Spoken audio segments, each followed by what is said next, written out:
Hi friends, welcome back to my channel. ഇന്നത്തെ recipe വന്നിട്ട് നമ്മൾ ചിക്കൻ വെച്ചിട്ട് ഒരു വരട്ടി ചേർത്ത ചിക്കൻ മസാല കറിയാണ്. അപ്പോൾ അത് തയ്യാറാക്കാനായിട്ട് ഇത്രയും ഇൻഗ്രീഡിയൻസ് വേണം. മെയിനായിട്ട് നമുക്ക് ചിക്കൻ വേണം.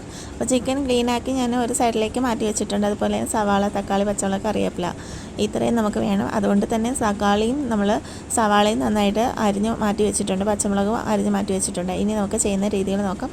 അപ്പോൾ ആദ്യമായിട്ട് വീഡിയോ കാണുന്നവരാണെങ്കിൽ ഒന്ന് സബ്സ്ക്രൈബ് ചെയ്ത് സപ്പോർട്ട് ചെയ്തേക്കണം കേട്ടോ. തൊട്ടടുത്തൊരു ബെല്ലൈക്കനുണ്ട്, അതും കൂടെ ക്ലിക്ക് ചെയ്താൽ ഞാൻ ഇടുന്ന എല്ലാ വീഡിയോസിൻ്റെ നോട്ടിഫിക്കേഷൻസ് നിങ്ങളിൽ എത്തുന്നതായിരിക്കും. അപ്പോൾ ചിക്കൻ ഞാൻ നന്നായിട്ട് ഇവിടെ ക്ലീൻ ചെയ്ത് വെച്ചേക്കാണ്. ഇനി നമുക്ക് ചിക്കൻ പെരട്ട് അഥവാ ചിക്കൻ മസാല കറി തയ്യാറാക്കുന്നത് എങ്ങനെയെന്ന് നോക്കാം. അപ്പോൾ ഇതിൻ്റെ കൂട്ടത്തിൽ തന്നെ നമുക്ക് ഒരു ചെറിയ കപ്പ് തൈര് വേണം. അപ്പോൾ ആദ്യം തന്നെ ഈ ഇൻഗ്രീഡിയൻസൊക്കെ നമ്മളെടുത്ത് സെറ്റ് ചെയ്ത് വെച്ചിട്ട് വേണം നമ്മൾ അടുത്ത് തയ്യാറാക്കാനായിട്ട്. അപ്പോൾ ചിക്കൻ കഴുകി വെച്ചിരിക്കുന്ന ചിക്കനിലേക്ക് ഇച്ചിരി മഞ്ഞൾപ്പൊടി ഒന്ന് ഇട്ട് കൊടുക്കുകയാണ്.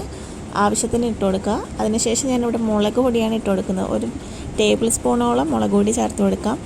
ഇത് ഞാൻ യൂസ് ചെയ്തിരിക്കുന്നത് എരിവില്ലാത്ത മുളക് പൊടിയാണ്, കാശ്മീരി മുളക് പൊടിയാണ്.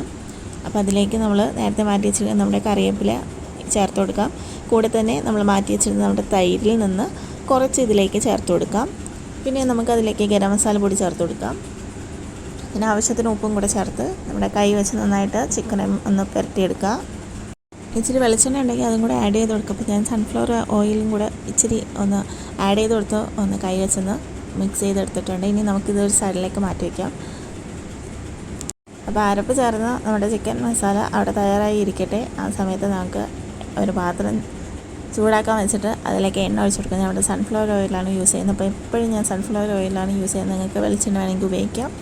അപ്പോൾ ഇതൊന്ന് ചൂടായി വരുമ്പോഴത്തേക്കും നമുക്ക് ബാക്കിയുള്ള മസാല തയ്യാറാക്കാനുള്ള പാട് ചെയ്യാം. അപ്പോൾ അതിനായിട്ട് ആദ്യമായിട്ട് ഞാൻ സവാള നീളത്തിന് അരിഞ്ഞ വെച്ചില്ലേ, അത് ഇതിലേക്ക് ഇട്ട് കൊടുക്കുകയാണ്. ഒന്ന് വഴറ്റിയെടുക്കാം. കൂടെ തന്നെ നമുക്ക് കറിവേപ്പില ചേർത്ത് കൊടുക്കാം. ആവശ്യത്തിന് ഇച്ചിരി ഉപ്പും കൂടെ ഇട്ട് കൊടുത്താൽ പെട്ടെന്നൊന്ന് വാടി കിട്ടും. നമ്മൾ ഇട്ട് കൊടുത്തിരിക്കുന്ന ഈ സവാളയും ഈ കറിവേപ്പിലയും ഇതിൽ കിടന്ന് നന്നായിട്ടൊന്ന് വഴന്ന് അതൊന്ന് ബ്രൗൺ കളറായി മുരിഞ്ഞ് കിട്ടണം. അപ്പോൾ അത്രയും നേരം വരെ നമുക്കിതൊന്ന് വഴറ്റിയെടുക്കാറുണ്ട്. അപ്പോൾ ഇടയ്ക്കിടയ്ക്ക് ഇതൊന്ന് വഴറ്റി കൊടുക്കണം. അതിനനുസരിച്ച് തീയും കൂടെ കൂട്ടുകയും കുറയ്ക്കുകയും ചെയ്യുക. അപ്പോൾ നമ്മൾ ചേർത്ത് കൊടുത്തത് നമ്മുടെ സവാള നന്നായിട്ട് ബ്രൗൺ കളറായി മാറി കിട്ടിയിട്ടുണ്ട്. ഇനി നമുക്കിത് ഈ എണ്ണയിൽ നിന്ന് ഒന്ന് മാറ്റിയെടുക്കാം.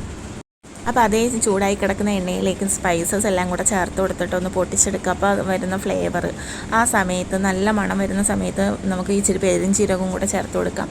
പെരുംജീരകം ഒന്ന് പൊട്ടി വരുമ്പോഴത്തേക്കും നമ്മൾ മാറ്റി വെച്ചിരിക്കുന്നത് നമ്മുടെ ചിക്കൻ മസാല ചേർത്ത് വെച്ചിരിക്കുന്നത് ഇതിലിട്ടൊന്ന് ഫ്രൈ ചെയ്തെടുക്കണം. അപ്പോൾ ചിക്കൻ പീസസ് വേവുന്ന അനുസരിച്ച് നമുക്ക് തവി ഉപയോഗിച്ച് തിരിച്ചും മറിച്ചും ഇട്ട് അതിന് ഫ്രൈ ചെയ്തെടുക്കുക.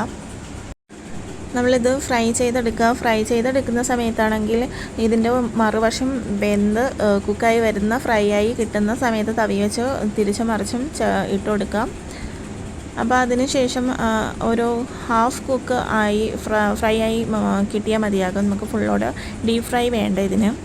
അപ്പോൾ അങ്ങനെ ആയി നമുക്ക് കിട്ടിയിരിക്കുകയാണ്. അപ്പോൾ ആ സമയത്ത് നമുക്ക് ഇഞ്ചി വെളുത്തുള്ളി ചതച്ചതും പച്ചമുളക് ചെറുതായിട്ട് അരിഞ്ഞതും കറിവേപ്പിലയും ഇതിലേക്ക് ചേർത്ത് കൊടുത്തിട്ട് നന്നായിട്ടൊന്ന് വഴറ്റിയെടുക്കാം.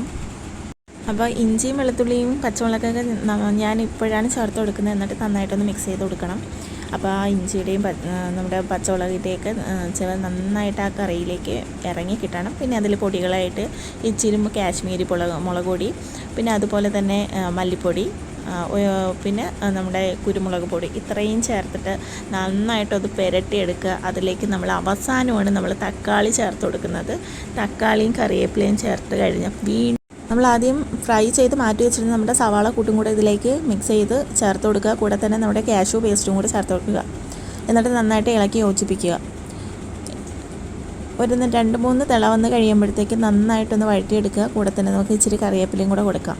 അപ്പം നമ്മുടെ ചിക്കൻ മസാല വരട്ട് തയ്യാറായിട്ടുണ്ട്. അപ്പോൾ ഇതുപോലെ ഒന്ന് ചെയ്ത് നോക്കുക. ഇച്ചിരി വെറൈറ്റി അല്ലേ.